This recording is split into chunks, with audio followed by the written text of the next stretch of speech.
Okay, this is set 6 on number 5, and the problem states the rate at which a baby bird gains weight is proportional to the difference between its adult weight and its current weight. At time t equals 0, when the bird is first weighed, its weight is 20 grams. So this is our initial condition. T equals 0, W equals 20.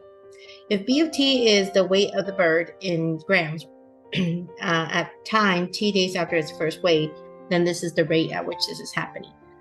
Let y equals b of t be the solution to the differential equation above with the initial condition b of 0 equals 20. Is the bird gaining weight faster when it's 40 grams or when it weighs 70 grams? Explain the reasoning. So what we do here then is we plug 40 into our weight and plug 70 into our weight into the rate here and see which one is a bigger number, so it's faster. Okay, so I go dB dt equals 1/5, 100 minus 40, so that's 60, 60, so that gives me 12, okay? And then the other dB dt equals 1/5, 100 minus 20, so 100 minus 70 is 30, so that gives me 6. So 12 is a bigger number, therefore it is faster. So faster at 40 grams. Okay, all right, next one. Find the second derivative in terms of b. Use the second derivative to explain why the graph of b cannot resemble this graph that we're being shown here. Okay, so the second derivative is db over dt. This is implicit differentiation. 1/5 times negative b prime, because 100 is a constant. So then you plug it in again. 1/5 times negative of 1/5, 100 minus b. So negative 1 over 25, 100 minus b, right? So again, since weight cannot be negative, this part cannot be negative, but this is always negative outside. So this is always negative. This is going to concave down, always. Now that's not true because this graph right here is concaving up here and then concaving down here. Therefore, this graph cannot resemble our second derivative here, okay? All right, last one says use separation of variables to find y equals b of t, the particular solution to this differential equation with the initial condition of b of 0 equals 20. So separation of variable, we start with dB over dt equals 1/5, 100 minus b. Okay, separate your variables. So you get dB over 100 minus b equals 1/5 dt. You then take the integral. So natural log of 100 minus b, but then there's a negative because of the chain rule here. So don't forget negative came from the minus b in the denominator. And you have t over 5 plus c. Our initial condition of b of 0 equals 20, so negative natural log of 80 equals 0 plus c, so c equals negative natural log of 80. You don't need parentheses, you don't need absolute value around the natural log because it's just parentheses since our weight cannot be negative, all right? So let's go back to it, and it says natural log of 100 minus b equals t over 5 minus natural log of 80. Okay, then I would get rid of the negative first, so natural log of 100 minus b. What that does is just switches my numbers around. So minus t over 5. Take e of both sides. You get 100 minus b equals 80. Drop that down as a base. And then e to negative t over 5. And then swap the b and the 80 e to negative t over 5. So your function b of t equals 100 minus 80 e to negative t over 5. Okay, that's it. All right, move on to number 6. At time t equals 0, a boiled potato is taken from a pot on a stove and left to cool in the kitchen. The internal temperature of the potato is 91 degrees Celsius when t equals 0. And the internal temperature of the potato is greater than 27 degrees for all times t is greater than 0. The internal temperature of the potato at time t minutes can be modeled by the function h that satisfies the differential equation given here, where h of t is measured in degrees Celsius and h of 0 equals 91. Write an equation with a line tangent to the graph of h at t equals 0. Use this equation to approximate the internal temperature of the potato at the time t equals 3. So this is a linearization, therefore we need our line tangent line. We have our x and y. Our x is 0, our y is 91, so we need this to find our slope at that point. Okay, all right, so then we go m, or dh dt, is equal to negative 1/4 h minus 27, so h equals 91, 91 minus 27, so negative 1/4, 91 minus 27 is 64, Therefore, that's negative 16 is my slope, right?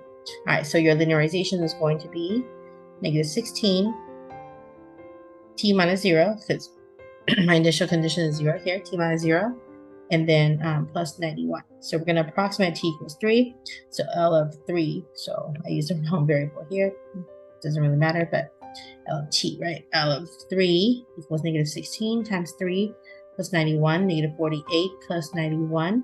That would give me 43 degrees Celsius, and that's our estimation. Okay, use our second derivative to determine whether your answer in part A is an underestimate or an overestimate of the internal temperature of the potato at t equals 3. So again, we talked about this. When it's concaving down, our tangent line is going to be an overestimate. When it's concaving up, it's going to be an underestimate. So let's see what kind of concavity we have here. So the second derivative, d squared h over dt squared, is negative 1/4 h prime, which makes it negative 1/4 times the derivative we have up there. That's 1 over 16, h minus 27. Okay. Now at t equals 3, we said that our approximation was 43 degrees. We can use that to kind of show us the concavity at this point, right? Because that's all I know about the h at this time, t equals 3. So we plug in the 43. We have 1 over 16. 43 minus 27, that was 1 over 16 times 16. That equals 1. So since 1 is greater than 0, this is going to concave. I cannot spell, sorry about that. Concave up, therefore this is an underestimate. Okay. For t is less than 0, an alternate model for the internal temperature of potato at time t minutes is a function g that satisfies differential equation given here, where g of t is measured in degrees Celsius and g of 0 equals 91. Find an expression for g of t based on this model. What is the internal temperature of the potato at time t equals 3? Okay, so I don't need this. Sorry about that. Let me get rid of that so I have space to work. Beautiful. Okay, so a separation variable again. So dg dg over negative g minus 27 to the 2/3 equals dt, right? You separate all your variables. So you could rewrite this as negative g minus 27 to negative 2/3 dg equals dt. Take the integral of both sides. So you get negative g minus 27. Take the antiderivative, so you have to the 1/3 power divided by the reciprocal, so multiply by 3. The chain rule here, the derivative g is just 1, so keep it like this. And then you have t plus c. Your initial condition is g of 0 equals 91, so you have negative 3. 91 minus 27 to the 1/3 equals c, because t equals 0 here, right? So that's negative 3. 91 minus 27, that is 64. 64, cube root of 64 is 4, so negative 12 equals c. Okay? Awesome. So now put it back in. You have negative 3 g minus 27 to the 1/3 equals t minus 12 divided by 3. So g minus 27 to the 1/3 equals t over negative 3 plus 4, right? And then you want to cube both sides because you want to get to g. G minus 27 equals, it's easier to write it this way, but you don't have to.